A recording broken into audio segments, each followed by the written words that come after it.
एक साथ इसी शहर के एक कोने और दूसरे कोने पर दो फैमिली रहा करती थी। एक फैमिली अल्जीरिया की थी और दूसरी फैमिली इराक से वहां शिफ्ट हुई थी, क्योंकि इराक में हालात ठीक नहीं थे। बहुत सारे इराकी फैमिली वहां से निकले और अलग अलग देशों में जाकर बस गए। तो अगस्त का महीना जो था लास्ट ईयर, वो ऐसा आया कि इन दोनों ही परिवारों के लिए एक मुश्किल लेकर आया। इन दोनों फैमिली की एक एक लड़की गायब हो गई और इत्तेफाक से दोनों की उम्र 23 साल थी और दोनों फैमिली एक दूसरे को नहीं जानती। दोनों फैमिली को यह भी पता नहीं कि उनकी फैमिली से भी एक लड़की गायब हुई, हमारी फैमिली से भी एक लड़की गायब हुई, लेकिन दोनों गायब है। दोनों फैमिली की तरफ से पुलिस में मिसिंग कंप्लेंट भी दी गई और दोनों फैमिली अपनी अपनी बेटियों को ढूंढ रहे हैं। लेकिन कहानी यहां पर जाकर खत्म होती है। जब इसका क्लाइमेक्स आता है तो खुद जर्मन पुलिस ने एक प्रेस रिलीज जारी कर कहा है कि ऐसे केसेस उनके सामने बड़े कम आए। ऐसा केस जिसमें शुरू से लेकर आखिर तक तमाम ट्विस्ट है, तो ये उनमें से एक केस है। इस केस को आगे चलकर जर्मन मीडिया ने और पुलिस ने भी कार्बन कॉपी मर्डर केस का नाम दिया। कार्बन कॉपी मतलब हूबहू। कार्बन कॉपी क्यों दिया गया, इसकी कहानी आगे आपको बताऊंगा। कुल मिलाकर कहानी यह है कि इसी इंगॉल्फस्टैट, जर्मनी के एक शहर, वहां पे एक फैमिली रहा करती थी। इस फैमिली में एक लड़की थी 23 साल की, जिसका नाम था शाहराबान के। शाहराबान इराकी थी, बेहद दिखने में खूबसूरत, ठीक ठाक कदकाठी, काले लंबे बाल और बिल्कुल ठीक ठाक जिंदगी चल रही थी। लेकिन शाहराबान की फैमिली बेशक इराक से जर्मनी पहुंच गई, यूरोप पहुंच गई, लेकिन फैमिली की सोच वैसी ही थी। तो वो अपने बच्चों पे, ताकि इधर उधर गलत सोहबत में न पड़े, काफी नजर रखते, उनके ऊपर बहुत बंदिशें रखते। और शाहराबान को ये चीजें पसंद नहीं थी।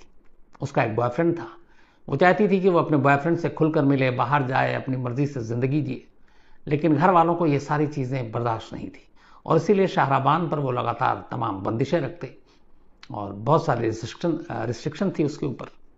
और शाहराबान को ये चीजें पसंद नहीं थी। उसे लगता था कि वो एक आजाद जिंदगी जी। फिर यहां तक हो गया कि शाम को, रात को घर से बाहर निकलना, अकेले निकलना, उसके ऊपर भी बंदिशें थी। तो शाहराबान धीरे धीरे परेशान हो गई। इन चीजों को लेकर घर वालों से उसका झगड़ा भी शुरू हो गया। वो नहीं चाहती थी कि कोई टोका टोकी करे, लेकिन घर वाले उसकी भलाई के लिए उसके ऊपर नजर रखते थे, कहते थे अनजान लोगों से न मिलो, देर शाम घर से बाहर न निकलो। तो धीरे धीरे वक्त बीता, शाहराबान अपने घर वालों के इस रवैये से परेशान रहने लगी। और फिर एक वक्त ऐसा आया कि उसने सोचा कि काश घर वालों की ये बंदिशें उसकी जिंदगी में ना हो और वो एक आजाद तरीके से अपनी जिंदगी जिए, जैसे उसकी मर्जी हो। अब ये पहली बार उसके दिमाग में ये बात आई। अब वो सोचना शुरू करती है, 2022 की बात है, शुरुआत जनवरी फरवरी की, मतलब लगभग साल भर पहले। अब वो सोचने लगी कि अपने घर वालों की इस बंदिशों से वो कैसे आजाद हो।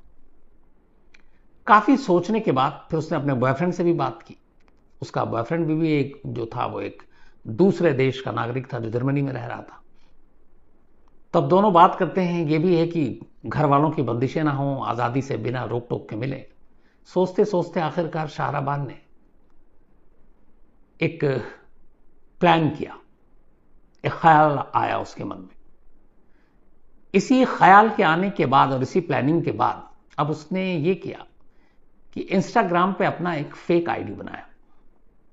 फेक आईडी बनाने के बाद अब उसका काम यह था कि वो अपनी उम्र की, मतलब उसकी उम्र 23 साल थी लास्ट ईयर, अब 24 की है, अपनी उम्र की ऐसी लड़की को ढूंढती और उनसे दोस्ती करती जो न सिर्फ उसकी उम्र की हो, बल्कि उसकी कदकाठी की हो, उसी के बराबर हाइट हो, उसी की तरह चेहरा हो, दिखने में वैसी हो, मतलब हमशक्ल हो, बाल से लेकर सारी चीजें उसकी जैसी हो। इंस्टाग्राम पर फेक आईडी बनाने के बाद उसने ये तलाश शुरू कर दी, यानी कुल मिलाकर अपनी हमशक्ल की तलाश शुरू कर दी। तलाश करती रही, बहुत सारी लड़कियों तक पहुंची इस फेक आईडी के जरिए, लेकिन किसी में कुछ कमी, किसी में कुछ कमी। उसे वो लड़की नहीं मिल रही थी जिसकी उससे तलाश थी, जो हूबहू उसकी जैसी दिखे। लेकिन फिर भी उसने कोशिश जारी रखी। आखिरकार ये कोशिश जुलाई 2022 में कामयाब रही। इंस्टाग्राम पे एक लड़की उसे मिली जिसका नाम था खदीजा। खदीजा एक अल्जीरिया की सिटीजन थी जो जर्मन में आकर बस गई थी। 23 साल उम्र थी, दिखने में बेहद खूबसूरत, उसके भी काले बाल। और हाइट, शक्ल, सूरत सब उसका बिल्कुल शाहराबान जैसा। तो जब खदीजा को इंस्टाग्राम पर देखा शाहराबान ने, तो उसे लगा कि यही वो है जिसकी उसे तलाश है। खदीजा एक फैशन ब्लॉगर थी। इंस्टाग्राम पर, बाकी सोशल मीडिया पर वो न सिर्फ फैशन के अलग अलग टिप्स देती, बल्कि फैशन के प्रोडक्ट्स भी बेचा करती थी। तो एक फैशन ब्लॉगर थी, उसके हर तरह की तस्वीरें, वीडियो शाहराबान ने हर एंगल से देखा और उसे लगा कि ये परफेक्ट है जिसकी उसे तलाश है। अब ये तलाश खत्म हो गई, अब उस तक पहुंचना है। अब उसने धीरे धीरे उससे चैट कर उससे दोस्ती करनी शुरू की। काम आसान इसलिए था कि खदीजा एक फैशन ब्लॉगर थी, तो बहुत सारे लोग उसको अप्रोच करते थे। फिर वो ब्यूटी प्रोडक्ट बेचती थी, तो बहुत सारे ऐसे कस्टमर, ग्राहक थे जिसके जरिए वो आसानी तक पहुंच सकती थी। शाहराबान ने भी यही तरीका अपनाया। उसने ब्यूटी प्रोडक्ट खरीदने के लिए खदीजा को कांटेक्ट करना शुरू किया। दोनों बात करते रहे इंस्टाग्राम पर, दोनों में थोड़ी बहुत जान पहचान भी हो गई। अच्छा, शाहराबान जहां रहती थी, खदीजा की दूरी घर की वहां से करीब करीब 140 किलोमीटर थी दूर। तो नजदीक भी नहीं था कि मुलाकात हो सके, वो लगभग 140 किलोमीटर दूर। इधर खदीजा की कहानी ये थी कि वो अल्जीरिया की सिटीजन थी। उसकी शादी घर वालों ने पहले करा दी थी, लेकिन पति से बनी नहीं और दोनों में तलाक हो गया। तलाक होने के बाद अब उसने दूसरी शादी कर ली और अब वो अपने दूसरे शौहर के साथ जर्मनी में रह रही थी और फैशन ब्लॉगर थी, उसका काम ठीक ठाक चल रहा था। तो जब शाहराबान ने उसको कांटेक्ट किया, तो फिर धीरे धीरे बातचीत के बाद अगस्त 2023 बल्कि 2022 की तारीख आ गई। शाहराबान ने एक रोज अगस्त में खदीजा से कहा कि मुझे तुमसे कुछ ब्यूटी प्रोडक्ट खरीदनी और मुलाकात भी करनी है। हम लोग अब तक सोशल मीडिया पे ही एक दूसरे को जानते हैं, आमने सामने मिलेंगे, मैं तुम्हारी फैन हूं। फिर यह भी था कि हम दोनों की शक्ल बहुत मिलती है, तो मैं मिलना चाहती हूं, पास से देखना चाहती हूं। उसने पूरी तरह से खदीजा को शीशे में उतार लिया। खदीजा भी तैयार हो गई। इसके बाद अब खदीजा वहां से निकल रही है। एक रोज अगस्त में खदीजा अपने घर से निकली और निकलने के बाद उसने घर वालों से कहा कि मैं अपने एक्स हस्बैंड से मिलने जा रही हूं। अब ये झूठ क्यों बोला पता नहीं, लेकिन वो वहां से निकली। उसके बाद बताई हुई जगह पर शाहराबान के खदीजा पहुंच गई। इधर शाहराबान अपने पेरेंट्स, घर वालों की ब्लैक मर्सिडीज लेकर बताई हुई जगह पर खड़ी हुई थी और शाहराबान के साथ उसका बॉयफ्रेंड भी मौजूद था। अब ये दोनों वहां पर थे। तय वक्त पर खदीजा पहुंच गई। दोनों ने मुलाकात की। एक दूसरे को देखकर चौंके भी क्योंकि उनकी शक्ल बहुत कुछ मिल रही थी। इसके बाद शाहराबान ने उसे अपनी कार में बिठाया क्योंकि वो टैक्सी में आई थी और उसने कहा चलो हम तुम्हें कहीं तुम्हारे घर के नजदीक तक छोड़ देंगे। अब कार वहां से चल पड़ी, शहर से बाहर निकली। जब सुनसान इलाका आया, हाईवे के किनारे जंगल और बाकी चीजें, कार रोक दी गई और मौका देखते ही अचानक शाहराबान और उसके बॉयफ्रेंड ने खदीजा पर हमला कर दिया। खदीजा का पहले गला घोंटा, फिर उसे कार से बाहर निकाला। चूंकि सुनसान था, अंधेरा हो चुका था। इसके बाद उन्होंने उसके जिस्म पर चाकुओं से वार किया। वो चाकू लेकर आए थे, खासतौर पर चेहरे पे अनगिनत वार किए ताकि चेहरे से कोई पहचान ना सके ये है कौन। तो जब यकीन हो गया कि वो मर चुकी है, इसके बाद शाहराबान ने अपने कपड़े उतारे, खदीजा को पहनाए, खदीजा के कपड़े खुद पहने, उसके जिस्म पर जो भी उसकी निशानी थी वो सारी चीजें हटा ली और अब खदीजा की लाश को उसी ब्लैक मर्सिडीज में जो शाहराबान की थी उसकी पिछली सीट पर वो लाश डाल दी। लाश डालने के बाद गाड़ी वहीं सड़क किनारे छोड़कर दोनों वहां से निकल गए। अब दोनों चले गए। कुछ वक्त के बाद किसी राहगीर ने पुलिस को इन्फॉर्म किया कि यहां सड़क किनारे हाईवे पर एक गाड़ी लावारिस हालत में खड़ी है। पुलिस की टीम पहुंची। जब पुलिस की टीम पहुंची, कार की तलाशी ली तो अंदर एक लाश। पुलिस वाले भी घबरा गए। खैर, कार और लाश दोनों निकाला गया, लाश को हॉस्पिटल भेजा गया। अब कार के रजिस्ट्रेशन नंबर से पता चल गया कि यह कार किसके नाम है, तो पुलिस कार के ओनर तक पहुंच गई। वहां पता चला कि यह कार जो शाहराबान है उसके फादर के नाम पर था। तो जब नाम पता चला तो उनसे पूछा गया यह कार कौन यूज कर रहा था। तब उन्होंने बताया कि मेरी बेटी शाम को लेकर निकली थी और लौटी नहीं, उसका मोबाइल भी नहीं मिल रहा, स्विच ऑफ है, हम परेशान हैं और इसी परेशानी के चक्कर में हमने रात को ही पुलिस में रिपोर्ट भी लिखाई है।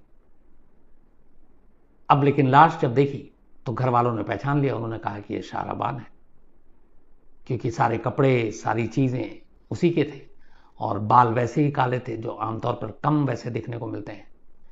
तो हुलिये से चेहरा पहचाने जाने लायक तो था नहीं, इतने चाहे उस पर चाकू के वार किए गए थे। तो हुलिये से, कपड़े से, बनावट से, बालों से, हाइट से घर वालों ने ये शिनाख्त कर दी कि ये हमारी बेटी शाहराबान की ही लाश। अब इसके बाद लाश को पोस्टमार्टम के लिए भेज दिया गया। अब पोस्टमार्टम उधर हो रहा है। इधर तभी पोस्टमार्टम की रिपोर्ट जो आई तो उसमें पहली चीज थी फिंगरप्रिंट्स। वहां पे सारे ये सब डेटा में रखे जाते हैं, क्योंकि चेहरा बुरी तरह से कुचला हुआ था। पुलिस पुख्ता तौर पर यकीन कर लेना चाहती थी कि ये लाश शाहराबान की है, तो उसके फिंगरप्रिंट्स लिए गए और फिंगरप्रिंट्स का जो डेटा बैंक था शाहराबान का, उससे मैच किया गया। फिंगरप्रिंट्स मिला नहीं। अब पुलिस हैरान परेशान, क्योंकि अब तक मानकर चल रही थी कि ये उसी की लाश है। तो ये एक ओपन एंड शट केस है, बस कातिल को पकड़ना है। लेकिन यहां फिंगरप्रिंट्स ने तो ये बताया कि शाहराबान की ही नहीं है उंगलियों के निशान, तो क्या ये लाश किसी और की है? अब पुलिस पहली बार हैरान थी। अब और पुख्ता करने का एक ही तरीका था, डीएनए टेस्ट। अब शाहराबान के पेरेंट्स के डीएनए सैंपल लिए गए और इसके बाद उस लाश के सैंपल से उसको मिलान कराया गया। दूसरा धक्का लगा, डीएनए सैंपल भी मैच नहीं किया। पता चला कि शाहराबान की तो लाश ही नहीं है, ना फिंगरप्रिंट्स मिले ना डीएनए। और डीएनए का मतलब है कि अब ये पुख्ता तौर पर हो चुका है कि लाश शाहराबान की नहीं है। अब शाहराबान की नहीं है तो फिर कौन है ये लड़की? किसकी लाश है? इसको किसने मारा? अब पुलिस के सामने ये सवाल थे। पुलिस अभी इस लाइन पे तफ्तीशी कर रही थी कि तभी करीब 140 किलोमीटर दूर जिस इलाके में खदीजा रहती थी, वहां उसके हस्बैंड ने मिसिंग रिपोर्ट लिखाई। तो इस इलाके में इनगॉल स्टड में पुलिस को ये बात पता चली कि सेम डेट में, अगस्त में, एक सेम एज की 23 साल की एक लड़की जिसका नाम खदीजा है वो गायब हुई है। तो पुलिस ने जब और डिटेल मंगाई और जब तस्वीर देखी तो पुलिस भी हैरान रह गई, क्योंकि अब तक उनके पास शाहराबान की भी तस्वीर आ चुकी थी जो ओरिजिनल घर वालों से, दोनों हूबहू मिल रहे थे। तो अब क्या खदीजा और शाहराबान का कोई आपस में लेना देना है? फैमिली से पता किया गया तो पता चला कि वो फैमिली उस फैमिली को जानती नहीं है, दोनों का कोई कनेक्शन नहीं है। वैसे भी ये इराकी, वो अल्जीरिया। अब इसके बाद चूंकि लाश थी, अब जो लाश बरामद हुई, जो शाहराबान की ना डीएनए से मैच किया ना फिंगरप्रिंट से, अब उसको खदीजा के पेरेंट्स से मिलाया गया। खदीजा का जो फिंगरप्रिंट्स निकाला गया डेटा बैंक से मैच कर गया। इसके बाद उसके डीएनए सैंपल फिर से जब उसके पेरेंट्स से लिए गए तो खदीजा के पेरेंट का डीएनए सैंपल भी मैच कर गया। तब यहां यह पुख्ता हो गया कि यह लाश शाहराबान की नहीं बल्कि खदीजा की है। अब भी यहां पे मिस्ट्री यही कि चलो लाश तो इसकी है, ये पता चल गया, लेकिन जिसकी लाश हम लोग मानकर चल रहे थे और जिसकी कार से लाश बरामद हुई है वो शाहराबान कहां है? क्योंकि लाश मिलने के बाद से उसका कोई सुराग नहीं, फोन बंद है, घर वालों से कांटेक्ट नहीं है, घर वालों का रो रो कर बुरा हाल है। अब लाश की पहले ही तो सुलझ गई कि ये लाश शाहराबान की नहीं है। घर वालों ने राहत की सांस ली, चलो उनकी बेटी जिंदा है, कम से कम ये लाश उसकी नहीं है। लेकिन वो खुद कहां है, ये एक पहेली अब भी थी। अब जर्मन पुलिस को कुछ डाउट होने लगा। इसके बाद उन्होंने पूरा सोशल मीडिया अकाउंट दोनों का खंगालना शुरू किया। तो जब सोशल मीडिया अकाउंट खंगालना शुरू किया, इंस्टाग्राम से लेकर बाकी चीजें, तो एक चौंकाने वाली चीज दिखाई दी। शाहराबान के सोशल मीडिया अकाउंट में उन्होंने जो देखा, वो लगातार कई महीनों से ऐसी लड़कियों को सर्च कर रही थी जो उसकी तरह दिखती हो, हूबहू हमशक्ल। अब पुलिस के लिए बड़ी अजीब बात थी कि एक लड़की अपनी हमशक्ल को क्यों ढूंढ रही है सोशल मीडिया पे। और फिर सोशल मीडिया के उन अकाउंट्स के जरिए, इंस्टाग्राम के अकाउंट्स के जरिए पुलिस ये भी पता लगा लेती है कि शाहराबान और खदीजा की मुलाकात कैसे हुई। तो अब ये हमशक्ल वाली बात क्या है, क्यों ढूंढ रही है शाहराबान? यहां से पुलिस को फिर डाउट हुआ। इसी दौरान पुलिस ने अपने जितने सारे मुखबिर थे उन्हें इधर उधर लगाया। बॉयफ्रेंड के बारे में भी तब तक जानकारी मिल गई, बॉयफ्रेंड के ऊपर भी उसके घर वालों पर नजर रखी जाने लगी। और तभी पता चला कि एक इलाके में शाहराबान अपने उसी बॉयफ्रेंड के साथ देखी गई है। पुलिस की एक टीम फौरन वहां गुपचुप तरीके से जाती है और मुखबिर के इंफॉर्मेशन पर आखिरकार उन्हें उसके घर से करीब 150 किलोमीटर दूर शाहराबान मिल जाती है। अब शाहराबान और उसके बॉयफ्रेंड को पुलिस उठाकर ले आती है, उनसे पूछताछ करती है। पूछताछ करने के बाद फिर शाहराबान पूरी कहानी बताती है। वो बताती है कि मैं अपने घर वालों से इतना तंग आ गई थी, उनकी बंदिशों से, उनकी टोका टोकी से, कि मैं एक आज़ाद जिंदगी जीना चाहती थी। और ये मुमकिन नहीं था, क्योंकि मैं कहीं भी चली जाती मुझे घर वाले ढूंढ के ले आते, फिर वहीं घर में कैद कर देते, वही टोका टोकी, रोका रोकी। तो इनसे बचने का एक ही तरीका था मेरे पास, और वो ये कि मैं खुद को मार डालूं, घर वालों की नज़र में मैं मर जाऊं, ताकि वो मेरी तरफ से फिर बेफिक्र हो जाए और मुझे ना ढूंढें, ना तलाशें, ना मेरे बारे में फिक्र करें।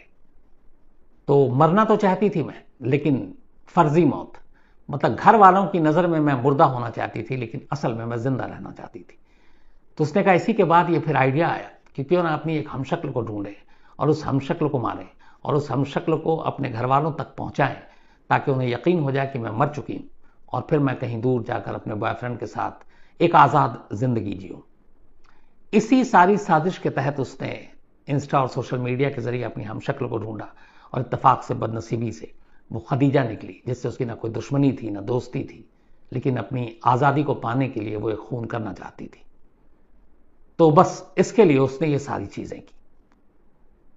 शुरुआत में मोटिव था नहीं, इसके बाद इन दोनों के बयान सामने आ गए, और आखिरकार अभी इसी तब कुछ दिनों पहले पुलिस के पास जब सारे एविडेंस आ गए, तब उन्होंने कोर्ट में ये केस दाखिल किया है, और एक मर्डर का केस दोनों के ऊपर, शाहराबान के ऊपर भी और उसके बॉयफ्रेंड के ऊपर, क्योंकि पुलिस का मानना है कि इन दोनों ने ये मिलकर साजिश रची और मिलकर कत्ल किया। जर्मनी में कत्ल के लिए या मर्डर की सजा जो है 20 साल है। तो अब इन दोनों के ऊपर जो सारी चीजें हैं, जितने प्रूफ हैं, पुलिस के पास लगता है कि पुख्ता है, और उन्हें यकीन है कि वो 20 साल तक की सजा शाहराबान और उसके बॉयफ्रेंड को दिला देंगे। लेकिन उधर खदीजा के घर वाले, उसके हस्बैंड को यही लगता है कि बिना किसी वजह के, बिना किसी दुश्मनी, बिना किसी दोस्ती के एक 23 साल की लड़की की जान चली गई। तो ये थी कहानी, जिसे जर्मन पुलिस ने कार्बन कॉपी मर्डर केस का नाम दिया। हालांकि थोड़ा सा कैरेक्टर वहां पे उलट और पुलट है, लेकिन कहानी लगभग वैसी ही। कहानी एक ऐसी महिला की, एक ऐसी पत्नी की है जिसने कोई जुर्म नहीं किया। हां, शादी के बाद उसने किसी और से इश्क किया, अपने से करीब 8-10 साल छोटे एक नौजवान से, और वो नौजवान भी नेवी मर्चेंट था। इसके बाद उस नौजवान के हाथों एक कत्ल होता है। उस लेडी, उस महिला का कोई रोल नहीं है, लेकिन उसके बावजूद उसे भी फांसी के फंदे पर चढ़ा दिया जाता है। यह केस इंग्लैंड के इतिहास में उन गिने चुने केस में से एक है जिसके मुकदमे के दौरान लोगों की भीड़ अदालत के अंदर और बाहर जमा हो जाया करती थी। यह वो मुकदमा था जिसको सुनने और देखने के लिए दोनों को तुसाद म्यूजियम के खास 2 आर्टिस्ट हर दिन मुकदमे के दौरान अदालत में पहुंच जाते, और वो उन दोनों को देखते बारीकी से, जिन दोनों के खिलाफ ये मुकदमा चल रहा था, ताकि वो उनके मोम का पुतला बनाकर तुसाद म्यूजियम के उसमें रख सके। ये कहानी करीब, ठीक आप ये मान लें कि 100 साल पुरानी है। 1923 की कहानी, आज हम 2023 में बैठे हैं। इंग्लैंड के करीब एक लड़की रहा करती थी, उसका नाम था एडिथ। एडिथ अपने 5 भाई बहनों में सबसे बड़ी थी, और बड़े होने के नाते अपनी मां के कामकाज में भी हाथ बटाती थी। देखने में बहुत खूबसूरत थी, पर बचपन से ही वो बहुत ही ज्यादा, उसे अपनी जिंदगी को जीने का जो ढंग, बाकी सारी चीजें, बाकी उसके दौर की, उस वक्त की लड़कियों से अलग थी। वो एक आजाद ख्याल की थी, खुद अपने बलबूते पर खड़ा होना चाहती थी, अपना नाम कमाना चाहती थी, खुद नौकरी करना चाहती थी, पैसे कमाना चाहती थी। 1893 में एडिथ का बर्थडे हुआ था। एडिथ का मतलब जन्मदिन था, उस दिन पैदा हुई थी। और इसके बाद फिर इसने स्कूलिंग की, फिर कॉलेज की, और इसके बाद कॉलेज में पढ़ाई करने के बाद ये लंदन पहुंचती है। पहले ये लंदन के करीब ही रहा करती थी, मैनोर पार्क एक इलाका है वहां पर। तो अब इसके बाद जब बड़ी हुई, पढ़ाई लिखाई के लिए लंदन गई, बेहतर भविष्य के लिए लंदन गई।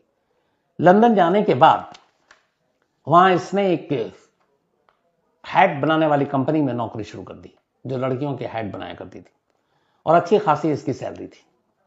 वहां पे इसने नौकरी की, अब उसकी जिंदगी ठीक ठाक चल रही थी। इसी दौरान में 1916 में एडिथ की मुलाकात पर्सी नाम के एक शख्स से होती है। पर्सी जो है वो एक जहाज रानी में एक क्लर्क की नौकरी किया करता था। दोनों मिलते हैं, फिर दोनों के घर वाले मिलते हैं, और तय होता है कि एडिथ और पर्सी की शादी कर दी जाए। अब एडिथ और पर्सी की शादी हो जाती है, क्योंकि दोनों कमाते थे, और इसके बाद वो दोनों एक घर लेते हैं लंदन में। जो घर खरीदते हैं दोनों पैसे मिलाकर खरीदते हैं, लेकिन इसमें ज्यादा हिस्सेदारी एडिथ की थी, क्योंकि एडिथ की सैलरी पर्सी से ज्यादा थी, यानी कि वो अपने शौहर से ज्यादा पैसे कमाती थी। लेकिन उस दौर में यह था कि अपने देश की जैसा लंदन में भी यह हाल था कि वहां महिलाओं को कम दर्जा दिया जाता था। तो पैसे ज्यादा दिए एडिथ ने, लेकिन मकान पर्सी के नाम पे खरीदा गया। अब दोनों फिर भी साथ रह रहे थे, जिंदगी ठीक ठाक चल रही थी। इसी दौरान में एक तीसरे कैरेक्टर की एंट्री होती है कहानी में, और उसका नाम था फ्रेडी। पूरा नाम उसका फ्रेडरिक बायावाटर्स। 20 साल का नौजवान, नेवी में, नेवी मर्चेंट था ये। और इत्तेफाक से ये उस स्कूल में पढ़ा था फ्रेडी, जिस स्कूल में एडिथ के भाई पढ़ा करते थे। तो एडिथ के भाई का दोस्त था ये। अब इधर पढ़ाई के बाद वो लंदन से दूर चला गया, क्योंकि नेवी मर्चेंट था तो बाहर रहा करता था ज्यादातर। एक रोज छुट्टियों में आया, और छुट्टियों में आने के बाद एडिथ के भाई ने कहा कि चलो कहीं हम लोग घूमने चलते हैं। 1 हफ्ते का टूर था, तो उसमें एडिथ भी थी, पर्सी भी था, और उसके ब्रदर भी थे, सिस्टर भी थे, और साथ में फ्रेडी भी था। इसी टूर के दौरान जब ये लोग घूमने के लिए जाते हैं तो पहली बार फ्रेडी और एडिथ दोनों करीब आ जाते हैं। दोनों को एक दूसरे से प्यार हो जाता है। हालांकि एडिथ की शादी हो चुकी थी पर्सी से, और ये बात दोनों जानते हैं।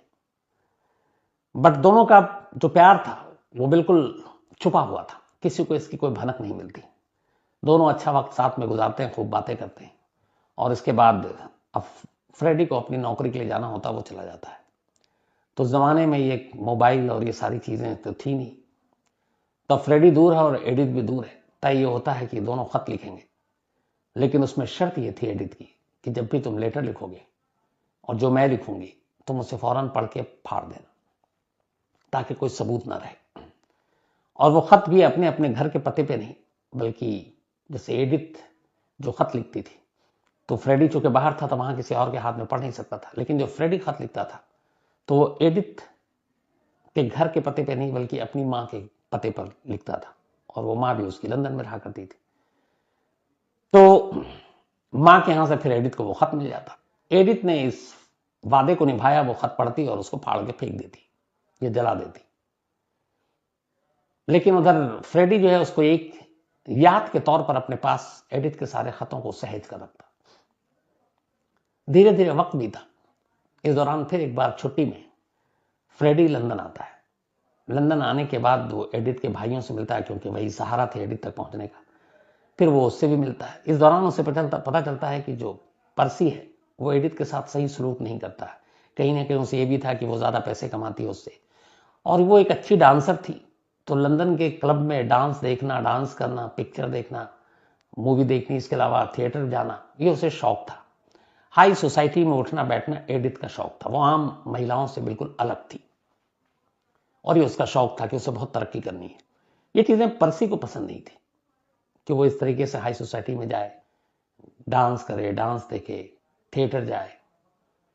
तो इस वजह से मियां बीवी के अब रिश्ते भी थोड़े बिगड़ने लगे। कई बार पर्सी ने एडिथ पे हाथ भी उठाया। इधर जब फ्रेडी वापस आता है तो उसे ये सारी चीजें पता चलती है, उसे बड़ा गुस्सा आता है। अब वो ये कहता है एडिथ से कि मैं शायद तुम्हारे बिना रह नहीं पाऊं, लेकिन एडिथ कहती है कि नहीं, देखो मेरी शादी हो चुकी और हमारा प्यार जो है वो एक राज है और हमेशा राज रहेगा। लेकिन फ्रेडी जो है वो अपनी गर्लफ्रेंड की इस हालत को देख करके, उसका पति उस पर जुल्म भी कर रहा है, बर्दाश्त नहीं करता है, और वो तय करता है कि वो एडिथ को इस जिंदगी से आजाद कराएगा और वो उससे शादी करेगा। हालांकि इसमें अभी तक एडिथ ने कोई सहमति नहीं दी, लेकिन वो उसकी जिंदगी कैसे आजाद करेगा यह राज उसने एडिथ को बताया ही नहीं, और एडिथ उसके इस तमाम ख्यालों से अनजान थी। इसी के बाद वक्त बीतता है। ये लंदन आया था। लंदन आने के बाद जून 1921 ये तारीख थी, और जब वो लंदन आया और उसके बाद उसने ये सारी चीजें देखी, तो 91 में जून में उसने देखा कि वाकई एडिथ को परेशान कर रहा है पर्सी। अब वो ज्यादा और बेचैन हो गया कि उसको इससे जल्द आजाद कराएंगे। वो वापस जाता है कुछ दिनों के लिए नौकरी पे, फिर वापस आता है, और इस बार अक्टूबर में वापस आता है, ये तय करके कि इस बार फैसला करके जाएगा। 3 अक्टूबर 1922, 3 अक्टूबर 1922 की तारीख थी। पर्सी और एडिथ एक प्ले देखने के लिए गए हुए थे। थिएटर से वो प्ले देखकर शाम को लौट रहे हैं। जब वो शाम को लौट रहे होते हैं तो एक खास जगह पे जहां पे उसका घर था, वहां उससे पहले थोड़ा सुनसान एक पार्क, फ्रेडी छुपा हुआ था हाथ में एक चाकू लेकर। जैसे उसने शाम को देखा एडिथ और पर्सी दोनों लौट रहे हैं, उसने पर्सी पर हमला कर दिया। जब हमला किया तो एडिथ ने उसे देख लिया और एडिथ हैरान रह गई, क्योंकि उसे उम्मीद नहीं थी कि उसके हस्बैंड को इस तरीके से उसका प्रेमी मारेगा। चाकू मारने के बाद मौके से जो फ्रेडी है वो भाग गया। इस दौरान में कुछ लोग और सड़क पर थे, वो चश्मदीद थे, उन्होंने देखा, लेकिन उन्होंने फ्रेडी को नहीं देखा, उसका चेहरा नहीं देखा, क्योंकि थोड़ा सा अंधेरा था। बट उन्होंने देखा कि किस तरीके से एडिथ हैरान थी, परेशान थी, मदद के लिए फिर चिल्लाने लगी। फिर लोग आए, फौरन अस्पताल ले जाया गया, पुलिस आई, लेकिन पर्सी को बचाया नहीं जा सका। अब पुलिस ने सारे मौके का मुआयना किया, तफ्तीश की। अब कौन हमलावर ये पूछा जा रहा। इधर एडिथ खामोश है, क्योंकि एक तरफ उसके शौहर की जान चली गई और दूसरी तरफ उसके आशिक ने ही जान ली, लेकिन वो पुलिस को कुछ नहीं बता रही। तभी पर्सी के एक भाई ने कहा कि पुलिस से, क्या फ्रेडी की तलाशी लीजिए और फ्रेडी के घर जाइए, क्योंकि कुछ दिन पहले पर्सी और उसका झगड़ा भी हुआ था और हमें शक है कि उसी ने यह किया है। पुलिस अब फ्रेडी के घर जाती है। फ्रेडी उस वक्त घर पे नहीं था, मां थी उसकी। पुलिस घर की तलाशी लेती है, एक बक्सा खोलती है। उस बक्से में से वो तमाम खत जो एडिथ ने फ्रेडी को लिखे थे वो रखे हुए थे। उसने उन खतों को फाड़ा या जलाया नहीं था। जब वो खत पुलिस के हाथ लगा तो पुलिस को कहानी समझ में आ गई।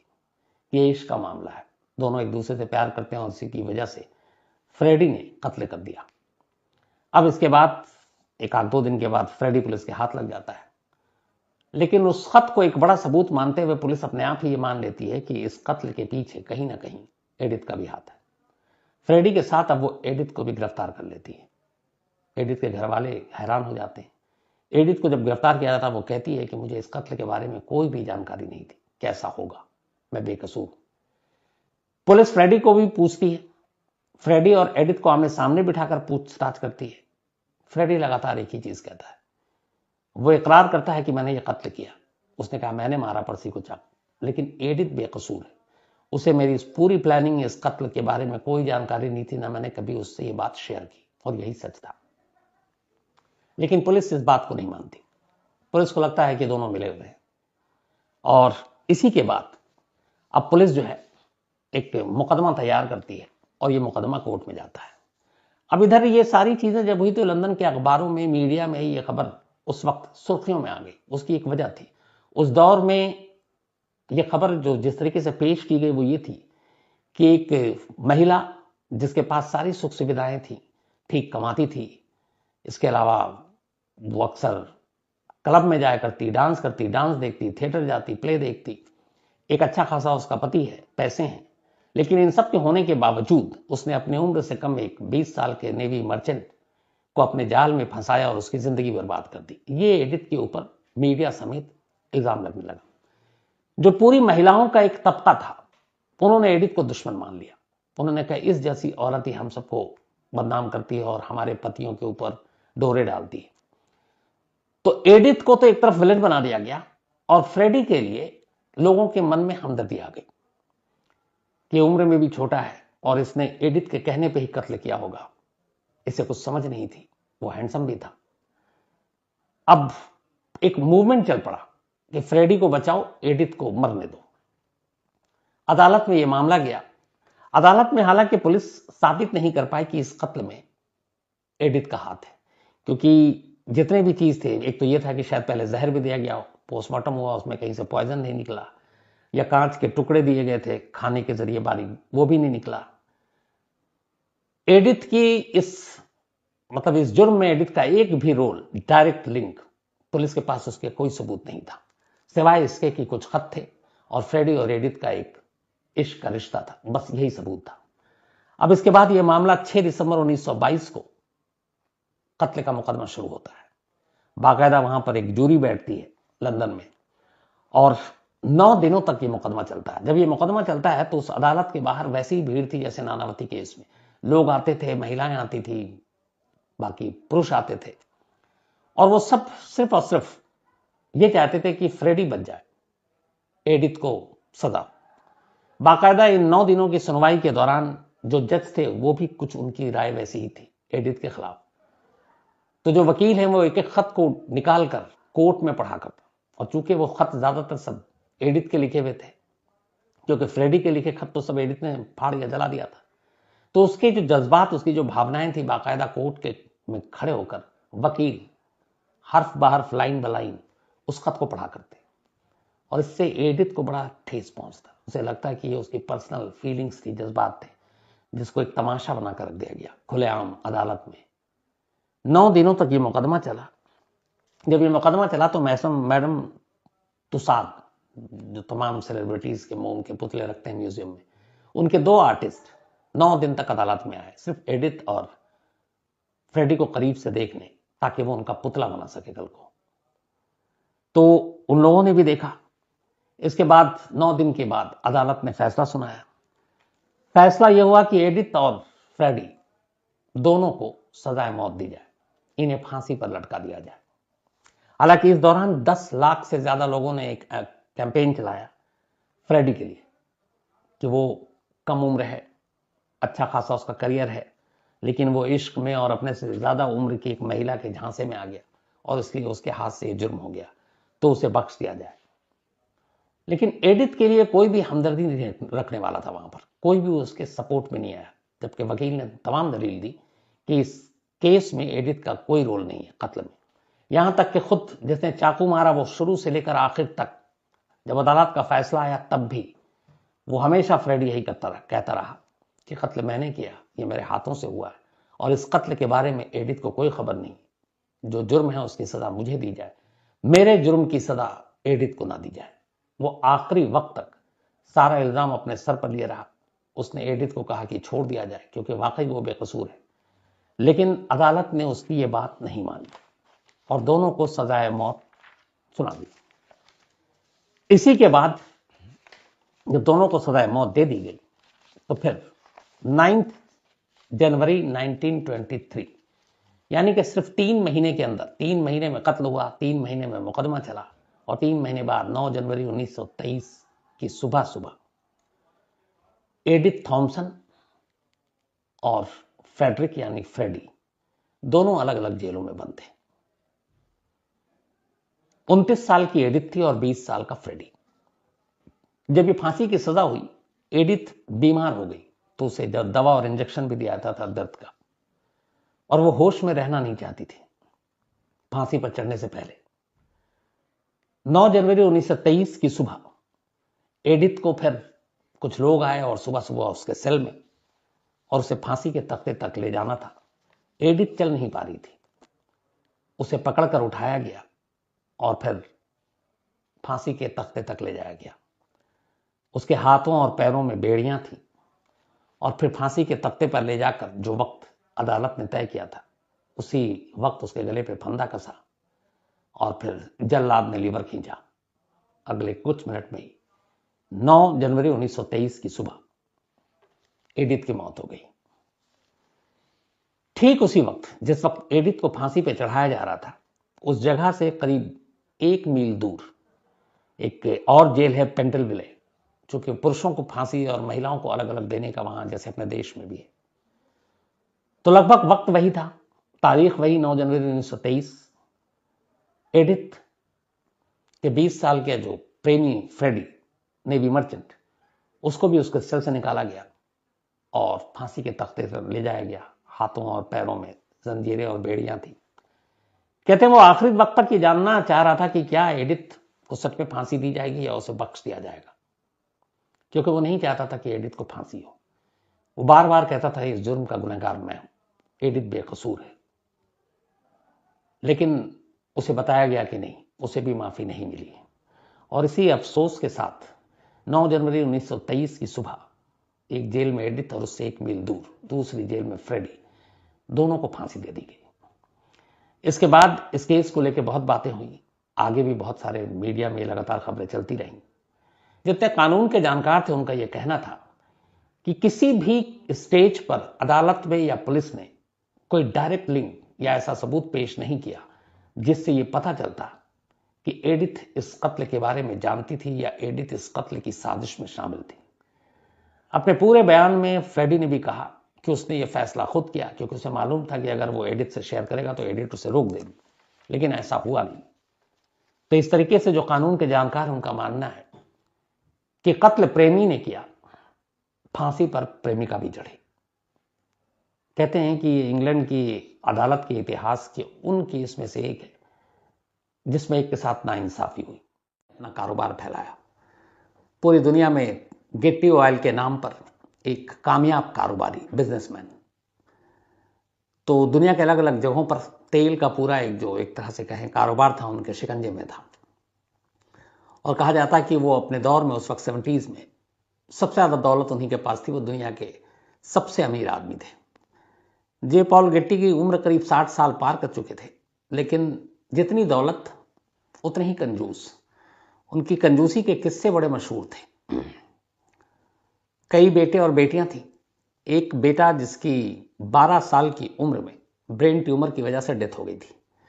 तो जे पॉल गेट्टी का अपने इस बच्चे की मौत पर बड़ा सदमा लगा उन्हें, लेकिन बाद में ये पता चला कि वो अपने बेटे की उस बीमारी और मौत से उतने दुखी नहीं थे जितना उस वक्त जब ब्रेन ट्यूमर का इलाज चल रहा था अस्पताल में, और इतने रईस शख्स जब उसके हॉस्पिटल के वो बिल देखते थे तो उस पर ज़्यादा बहस करते थे कि बिल इतना क्यों है। तो आप सोचिए कि दुनिया का सबसे रईस आदमी, दुनिया का सबसे अमीर आदमी, और वो भी इतना कंजूस कि अपने बेटे जो मरने जा रहा है उसके बिल को लेकर भी बहस हो रही है।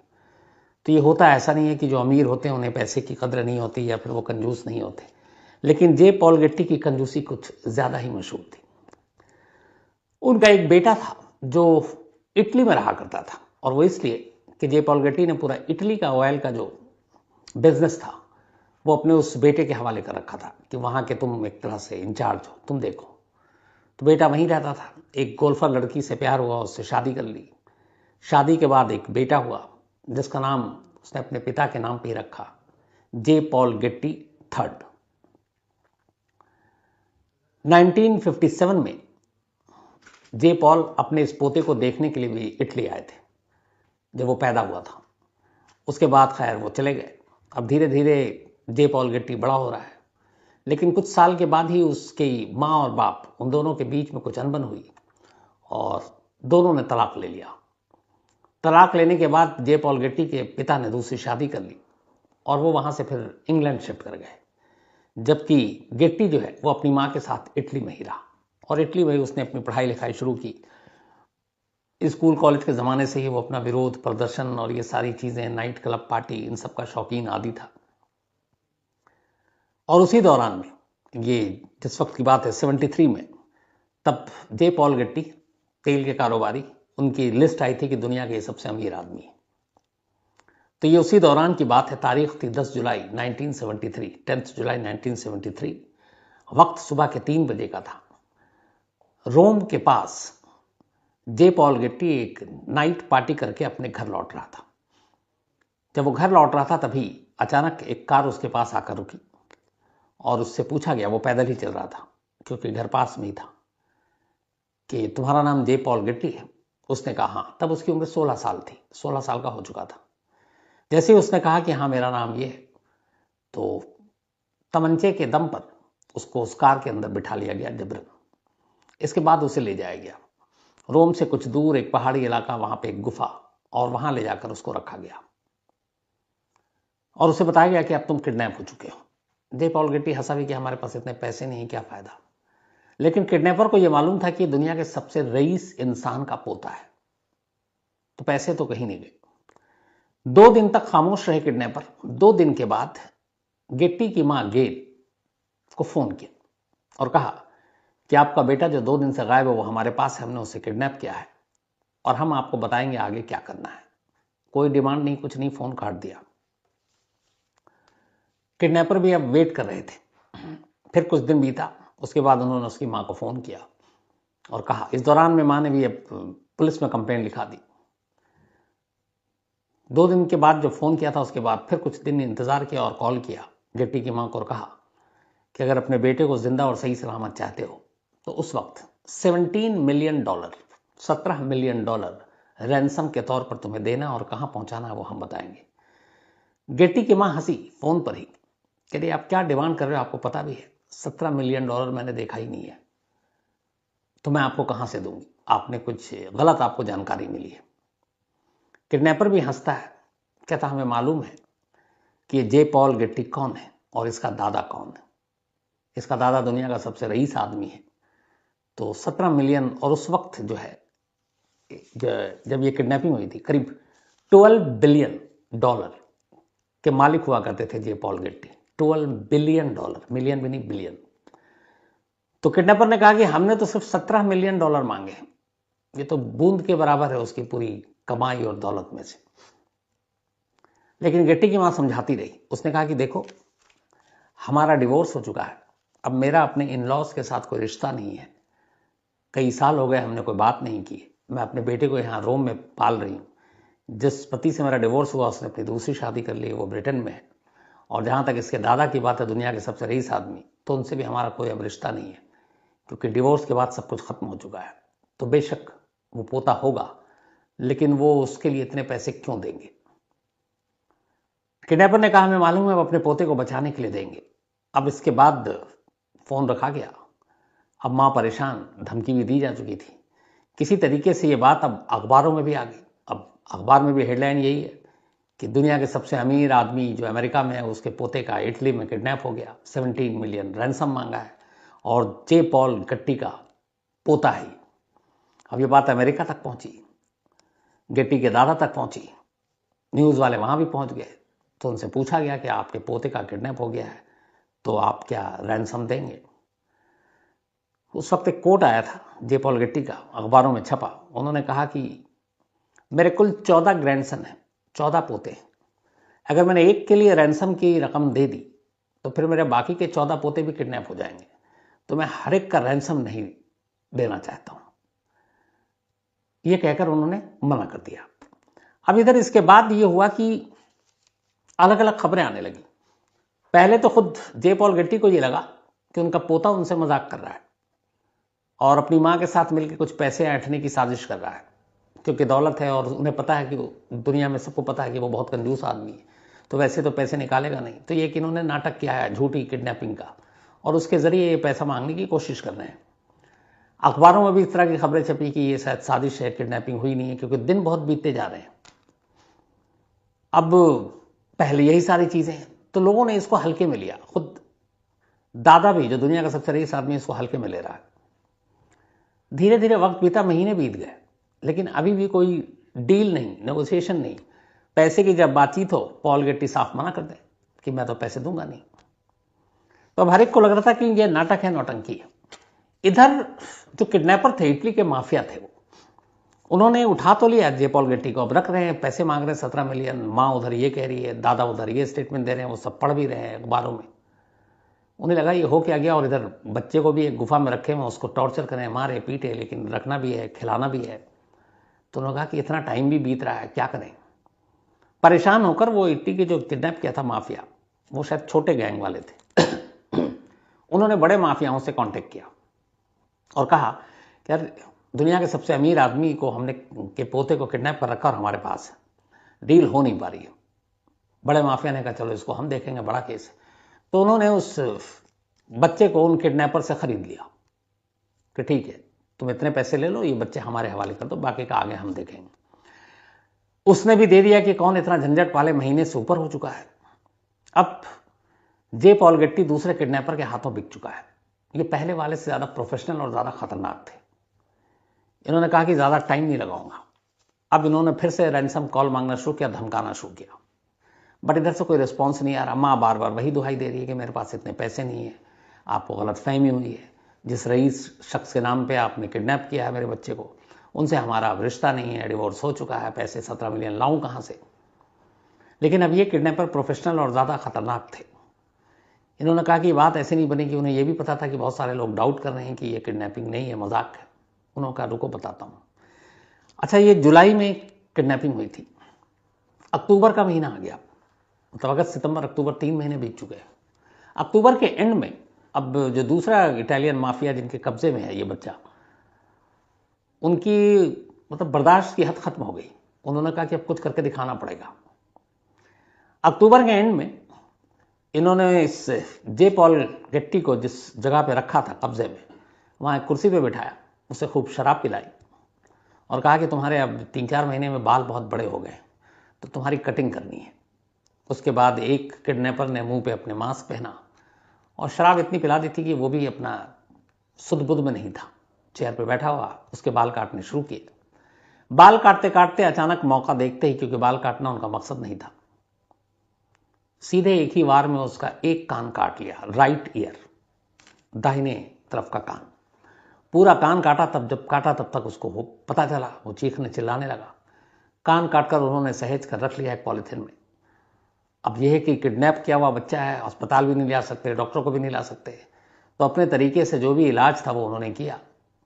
और इस कान को अब पैक करके इन्होंने पोस्टल सर्विस के जरिए रोम के एक लोकल न्यूज़पेपर के दफ्तर को पोस्ट कर दिया। साथ में कुछ गेट्टी के जो बाल थे वो कान पे लपेटे, एक नोट लिखा और इन सारी चीज़ों को एक इन्वेलप में डाला।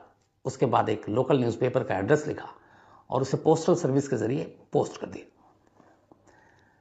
अब हुआ यह कि जब इन्होंने पोस्ट किया, इत्तेफाक से उस वक्त इटली में पोस्टल सर्विस का स्ट्राइक चल रहा था, तो जो इतने भी मेल थे, लेटर्स थे, वो सारे जहां तहां पोस्ट ऑफिस में पड़े हुए हैं, क्योंकि पोस्टल सर्विस के एम्प्लॉइज ने स्ट्राइक कर रखा है, तो कहीं डिलीवरी नहीं हो रही है। करीब 2 हफ्ते तक ये स्ट्राइक चली। 2 हफ्ते तक ये सारी चीजें, ये लिफाफा एक पोस्ट ऑफिस में पड़ा रहा। स्ट्राइक खत्म हुआ, उसके बाद फिर काम शुरू हुआ। तो आखिरकार कान काटने के 3 हफ्ते के बाद रोम के एक लोकल न्यूज़पेपर के दफ्तर में एक इन्वेलप आता है, एडिटर के नाम। इन्वेलप खोला जाता है, अब उसमें एक कटा हुआ कान, बाल और एक नोट। और उस नोट में यह था कि ये दुनिया के सबसे अमीर आदमी पॉल गेट्टी के पोते जे पॉल गेट्टी का एक कान है, राइट ईयर है, और ये कान हमने इसलिए भेजा ताकि आप दुनिया को ये यकीन दिला सकूं, और साथ में फोटो भी भेजा कि हमने इसको सचमुच किडनैप कर रखा है और ये किडनैपिंग का ही केस है, कोई मजाक नहीं है।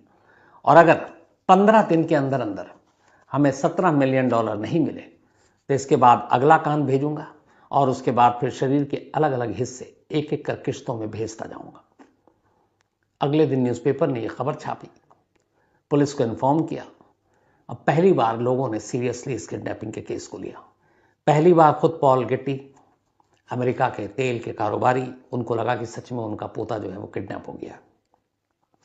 उन्होंने CIA के एक एक्स एजेंट जो रिटायर हो चुका था, अब पहली बार सीरियसली लेकर उसको भेजा इटली कि जाओ और तुम पता करो और उसको छुड़ाओ। वो एक्स एजेंट CIA का आया, लेकिन कोई फायदा नहीं हुआ। अभी तक 15 दिन का डेडलाइन भी खत्म हो रहा है। नवंबर में यह अखबार में खबर छप गई थी कि 15 दिन के अंदर अगर आपने नहीं दिया तो फिर एक एक करके इसके शरीर के बाकी हिस्से भेजेंगे। तो CIA एजेंट से भी काम नहीं बना। अब प्रेशर आने लगा, मीडिया में खबर छप रही है। पॉल गेट्टी को यह भी पता है कि उनकी कंजूसी दुनिया भर में मशहूर है।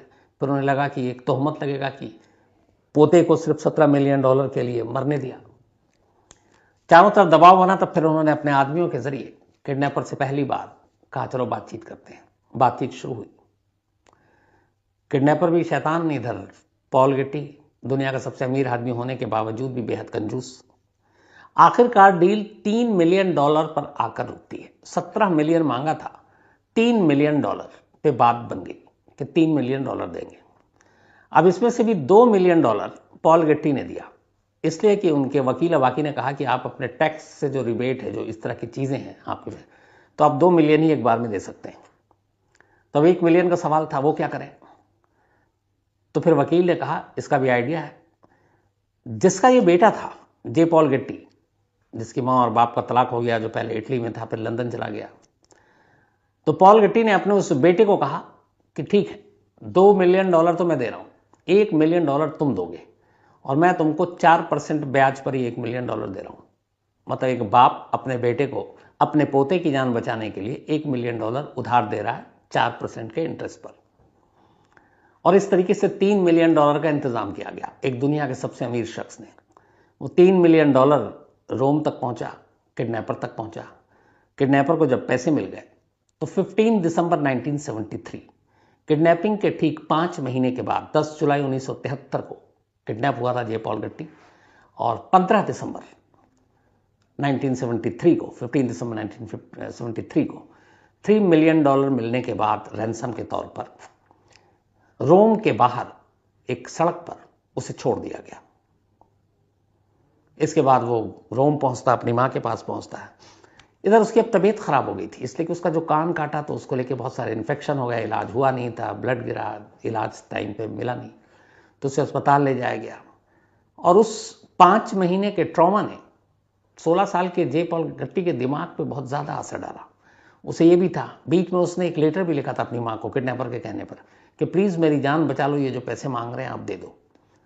करीब 3-4 महीने पहले ही, मतलब रिहाई के। लेकिन दादा ने तब भी नहीं सुनी थी। तो ये लेटर भी उसका न्यूज़पेपर में पब्लिश हुआ था और पॉल गेट्टी तक भी ये लेटर पहुंचा, लेकिन तब भी उन्होंने पोते को रिहा कराने के लिए उस वक्त अपनी कंजूसी की वजह से बहुत आगे आकर मदद करने को तैयार नहीं थे। तो 5 महीने के बाद वो किडनैपर के चंगुल से तो आज़ाद हो गया, लेकिन वो 5 महीने जो कब्जे में रहा, जिस तरीके से उसको टॉर्चर किया गया, वो उसके दिमाग में घर कर गया। कान वैसे ही कटा था, इन्फेक्शन था, धीरे धीरे अब उसको कई सारी बीमारियां होने लगी। और इसके बाद उसने इटली छोड़ा और फिर वो न्यूयॉर्क नहीं, यूएस पहुंचा, और यूएस में फिर वो कैलिफोर्निया पहुंचा। वहाँ रहम खाकर उसके दादा ने बेवर्ली हिल्स पे उसको एक घर दिया। बाद में उस घर को एक तरह से हॉस्पिटल में तब्दील कर दिया गया कि उसको फिर स्ट्रोक पड़ा और पैरालाइज हो गया, चेयर पे बैठता था। लेकिन फिर यह कि जो कान कटा उस कान को प्लास्टिक सर्जरी के जरिए उसने लगवाया। 2011 में 54 साल की उम्र में जे पॉल गेट्टी की ऐसी ही तमाम बीमारियों से, क्योंकि स्ट्रोक के बाद वो कभी ठीक से संभल नहीं पाए, तो 54 साल की उम्र में 2011 में जे पॉल गेट्टी, जिसका 1973 में किडनैप हुआ था, उसकी मौत हो गई। जब उसकी मौत की खबर आई तो अखबारों में ये खबर छपी थी, जिसकी हेडलाइन थी कि हिंदी में ये थी कि जे पॉल गेट्टी थर्ड, जो कि दादा का भी नाम यही था, इज डेड। और आगे वही था एक क्वेश्चन मार्क के साथ कि क्या उसका कान किडनैपर ने काटा था। ये क्वेश्चन मार्क था। ये क्वेश्चन मार्क और ये लाइन इसलिए लिखी गई थी क्योंकि उस वक्त तमाम लोग यही मानकर चलते थे कि किडनैपर ने कान नहीं काटा था। अगर दादा कंजूस न होते तो शायद कान भी नहीं कटता, शायद 5 महीने तक वो किडनैपर के चंगुल में भी नहीं रहता, शायद उसको मेंटल ट्रॉमा इतना झेलना नहीं पड़ता, शायद उसको स्ट्रोक नहीं पड़ता, शायद वो कुर्सी पर ना होता, और शायद 54 साल की उम्र में उसकी मौत नहीं होती। तो तमाम लोगों का यही मानना था कि कान बेशक अपने हाथों से किडनैपर ने काटा हो, लेकिन उन हाथों को इशारा उसके कंजूस दादा ने ही दिया था। अगर वो वक्त पर